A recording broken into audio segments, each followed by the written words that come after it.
कि नेक बीवी का ना बड़ा मुकाम रखा है अल्लाह ने।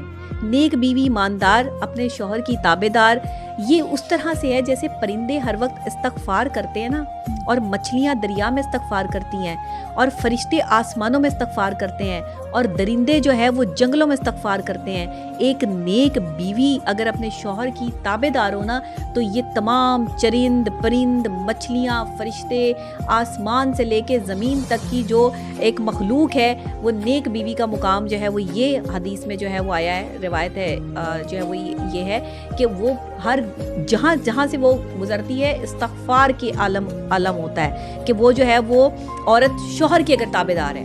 इतना मुकाम है ताबेदार औरत का कि, और इस्तगफार का कितना मुकाम है। देखें कि अगर आपके साथ कोई भी तकलीफ़, आपके साथ अजियत चल रही है, आप किसी भी तकलीफ़ में हैं, मियाँ बीवी का रिलेशन भी जो है वो अगर नहीं चल रहा, तो इस्तगफार बहुत बड़ा ज़िक्र है।